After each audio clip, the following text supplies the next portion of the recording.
പിതാവിന്റെയും പുത്രന്റെയും പരിശുദ്ധാത്മാവിന്റെയും നാമത്തിൽ ആമേൻ. എന്റെ പ്രിയപ്പെട്ടവരെ, ജനുവരി 13 ചൊവ്വാഴ്ച, അമ്മേ പരിശുദ്ധ അമ്മേ, അമ്മേ പരിശുദ്ധ ദൈവമാതാവേ, കൃപാസനത്തിലൂടെ ഞങ്ങൾക്കും ഞങ്ങളുടെ ദേശത്തിനും അമ്മ മധ്യസ്ഥം തേടി തന്ന എല്ലാ അനുഗ്രഹങ്ങൾക്കും കൃപകൾക്കും ഞങ്ങളിപ്പോൾ ഹൃദയം നിറഞ്ഞ നന്ദി പറയുന്നു.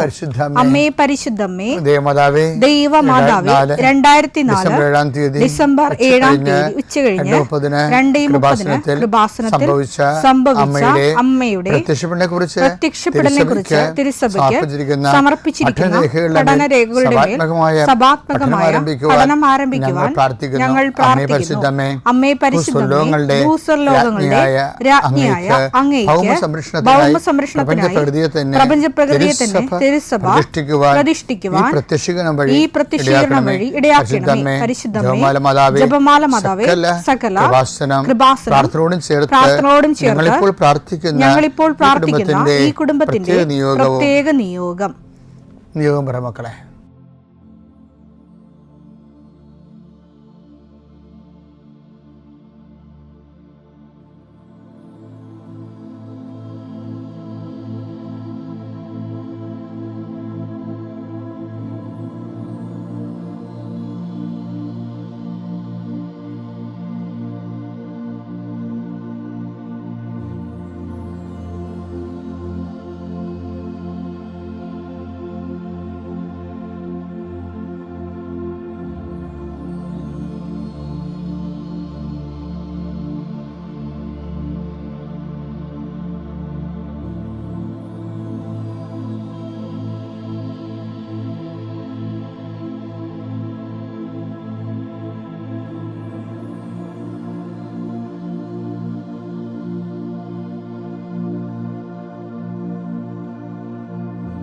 അമ്മയുടെ പ്രത്യക്ഷീകരണത്തിന്റെ ഈ അനുഗ്രഹവേളയിൽ ഞങ്ങൾക്ക് സാധിച്ചു തരുവാൻ കനിയണമേ. ആമേൻ.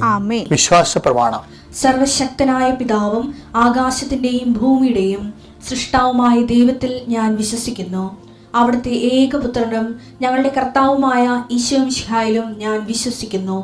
ഈ പുത്രൻ പരിശുദ്ധാത്മാവിനാൽ ഗർഭസ്ഥനായി കന്യകാമറിയത്തിൽ നിന്ന് പിറന്ന് പൊന്തിയോസ് പീലാത്തോസിന്റെ കാലത്ത് പീഡകൾ സഹിച്ച് കുരിശിൽ തറയ്ക്കപ്പെട്ട് മരിച്ച് അടക്കപ്പെട്ട് പാതാളങ്ങളിൽ ഇറങ്ങി മരിച്ചവരുടെ ഇടയിൽ നിന്ന് 3-ാം നാൾ ഉയർത്ത് സ്വർഗത്തിലേക്ക് എഴുന്നള്ളി സർവശക്തിയുള്ള പിതാവായ ദൈവത്തിന്റെ വലതുഭാഗത്തിരിക്കുന്നു.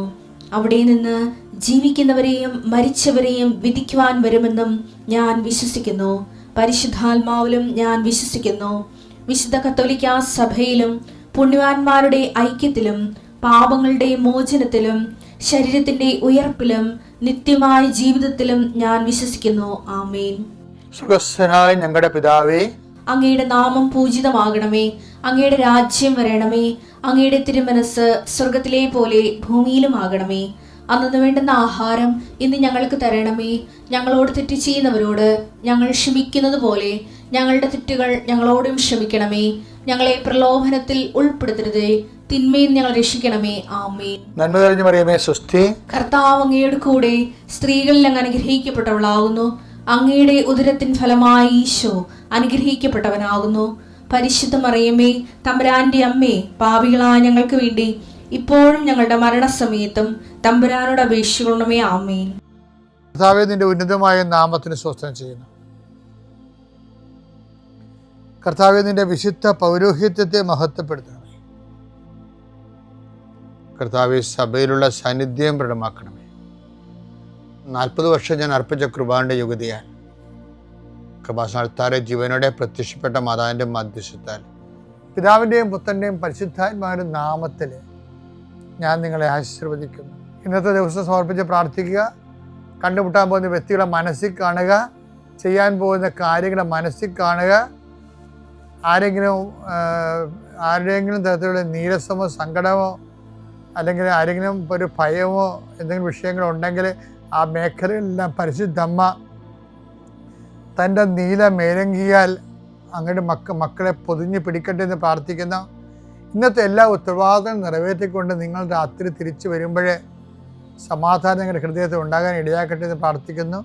നിത്യം പിതാവും പുത്രനും പരിശുദ്ധാത്മാവിനെ. എൻ്റെ പ്രിയപ്പെട്ടവരെ, വളരെ ഉന്നതമായ മേഖലകളിലൊക്കെ വരുന്ന ഏറ്റവും പൈശാചികമായ നിലപാടാണ് ഈ ഡിപ്ലോമാറ്റിക് സൈലൻസ് എന്ന് പറയും. നയതന്ത്രപരമായ നിശബ്ദത എന്ന് പറയും. വെച്ചാൽ അത് തെറ്റാണെന്ന് പറഞ്ഞാൽ മറ്റവരുടെ മുമ്പിൽ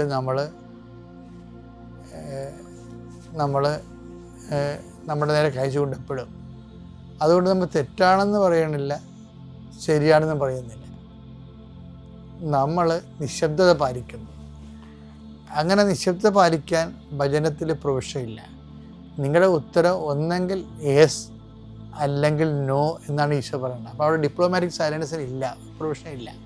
മത്തായി 5:37 നിങ്ങളുടെ വാക്ക് അതെ എന്നോ അല്ല എന്നോ ആയിരിക്കട്ടെ.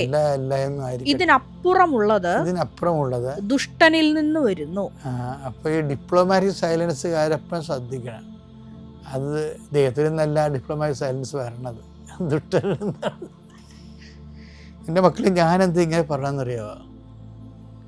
ഇത് ഉട്ടോപ്യനാണെന്ന് നിങ്ങൾക്കറിയാം. എന്നുവെച്ചാൽ ഉട്ടോപ്യൻ വെച്ച് കഴിഞ്ഞാൽ ആധ്യാത്മികതയുടെ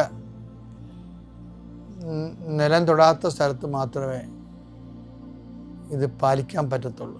പക്ഷേ ഇന്നിപ്പോൾ അങ്ങനെ ജീവിക്കുന്ന ആൾക്കാരുടെ എണ്ണം കൂടുതലാണ്.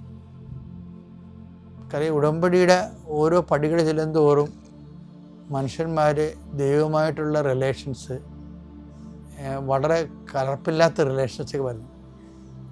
നിങ്ങൾക്ക് താഴെക്കിടെയുള്ള എല്ലാവർക്കും, ഇൻക്ലൂഡിങ് മൈസെൽഫ്, ഇതിലേക്ക് വരാൻ നമുക്ക് വേറെ നമുക്ക് മുന്നോട്ട് പോകാൻ ഉദ്ദേശിക്കുന്നുണ്ടെങ്കിൽ ഈ വാതിലേ ഉള്ളൂ. അതാണ് വിഷയം. പുറകോട്ട് പോകാനാണെങ്കിൽ പല വാതിലുണ്ട്. ദൈവത്തിൽ നിന്ന് നമുക്ക് അകന്നു പോകാനാണെങ്കിൽ ഒരു 9 വാതിൽ വരും. ദൈവത്തെങ്കിലേക്ക് പോകാനാണെങ്കിൽ ഒരു വാതിലേ ഉള്ളൂ. അത് കർത്താവ് പറഞ്ഞത്, അത് ഇടുങ്ങിയത് കാണാമെന്നാണ് പറഞ്ഞത്. അപ്പോൾ ഒരു ഞെരുക്കം സ്വാഭാവികമായിട്ട് നമ്മൾ അനുഭവിക്കാതെ സത്യത്തിലേക്ക് കൂടി ജീവിക്കാൻ പാടായിരിക്കും. പക്ഷേ ഇത് അത്രയ്ക്ക് പാടില്ലെന്ന് ഈശോ പറഞ്ഞത്. ഞാൻ എൻ്റെ പിതാവിൻ്റെ അടുക്കിലേക്ക് പോകുന്നത് കൊണ്ട് ഞാൻ പോയ വഴികളേക്കാൾ മോശമായ വഴികളിലൂടെ നിങ്ങൾ പോകും. കർത്താവ് പോയ വഴികളേക്കാൾ മോശമായ വഴികളിലൂടെയാണ് സ്റ്റീഫനൊക്കെ പോയത്. എസ്തപ്പാനോസില്ലേ, അയാളെ പച്ചക്ക് പിടിച്ച് കലറിയല്ല ഞാൻ. അയാളാണെങ്കിൽ കർത്താവുമായിട്ട് ശിഷ്യന്മാരെ പോലെ അത്രയ്ക്ക് നടന്ന് പരിചയമുള്ള ആളല്ല. പക്ഷേ ഔട്ട്പുട്ട് ഭയങ്കരമാണ്. അപ്പോസ്തലന്മാരെക്കാൾ പിടിച്ചപ്പോൾ അപ്പോസ്തലന്മാർ ഓടിക്കളഞ്ഞില്ലേ, പക്ഷെ സ്റ്റീഫൻ ഓടിയില്ലല്ലോ. ഞാൻ കഴിഞ്ഞ ദിവസങ്ങളിൽ സ്റ്റീഫൻ്റെ കല്ലറയിൽ പോയി കണ്ണീരിട്ട് ശരിക്കും റോമിൽ ധ്യാനിപ്പിക്കാൻ പോയപ്പോൾ. സ്റ്റീഫൻ ഓടാത്തൊരു ആളാണ്, അയാൾ ഡീക്കനാണ്.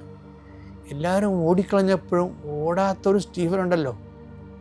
അപ്പോസ്തലന്മാർക്ക് ശേഷവും സഭ നിലനിൽക്കുമെന്നുള്ളത് നമ്മളോട് പഠിപ്പിക്കുന്നത് അപ്പോസ്തലന്മാരല്ല, സ്റ്റീഫൻ.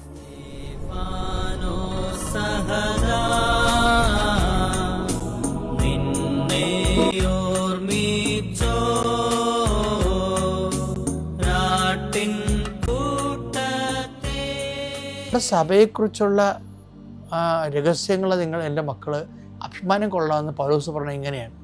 കാര്യം പൗലോസാണല്ലോ സ്റ്റീഫൻ്റെ സ്പോൺസർ. സ്റ്റീഫൻ്റെ ഈ നിലപാട് കണ്ടത് സൗളല്ലേ. അയാൾ സ്റ്റീഫനെ കണ്ടിച്ചാണ് പറയണത് നമ്മുടെ മതത്തിൻ്റെ രഹസ്യങ്ങൾ മനോഹരമാണ്. അത് സ്റ്റീഫനാണല്ലോ എൻ്റെ മതത്തിൻ്റെ രഹസ്യം. തിമോത്തി 3:16 നമ്മുടെ മതത്തിൻ്റെ രഹസ്യം ശ്രേഷ്ഠമാണെന്ന് ഞങ്ങൾ പ്രഖ്യാപിക്കുന്നു. എങ്ങനെ പ്രഖ്യാപിച്ചതാണത്? സ്റ്റീഫനെ കണ്ടിട്ട് പ്രഖ്യാപിച്ചതാണ്. സ്റ്റീഫനെ കണ്ടല്ലേ ഇങ്ങനെ മറിയണത്. ശരിക്കും ഒരു പക്കാ കൊലപാതകി മറിഞ്ഞ് സാവൂള് സെൻറ്റ് പോളായിട്ട് മാറുന്ന ഒരു കറക്കമുണ്ട്. ആ സ്റ്റീഫൻ കറക്കി കളഞ്ഞ മനുഷ്യനെ. അതാണ് സ്റ്റീഫൻ്റെ മതമാണ് ഇയാളുടെ മനസ്സിരിക്കുന്ന മതം.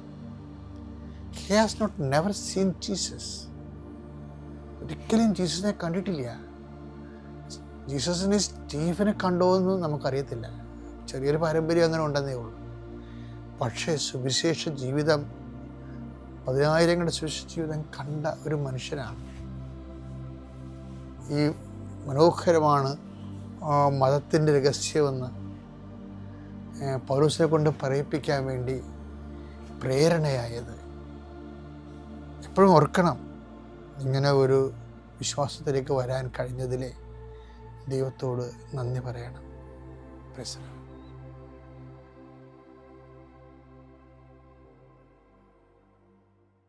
അത്യപൂർവ ദൈവാനുഭവങ്ങൾ ഇനി നിങ്ങൾക്കും സ്വന്തം. ഈ യൂട്യൂബ് ചാനൽ ഇതുവരെ സബ്സ്ക്രൈബ് ചെയ്തിട്ടില്ലെങ്കിൽ ഇപ്പോൾ തന്നെ സബ്സ്ക്രൈബ് ചെയ്യുക. ഈ വീഡിയോ ഇപ്പോൾ തന്നെ നിങ്ങളുടെ സുഹൃത്തുക്കൾക്ക് ഷെയർ ചെയ്തുകൊണ്ട് കർത്താവിൻ്റെ പ്രേക്ഷിതരാകുക.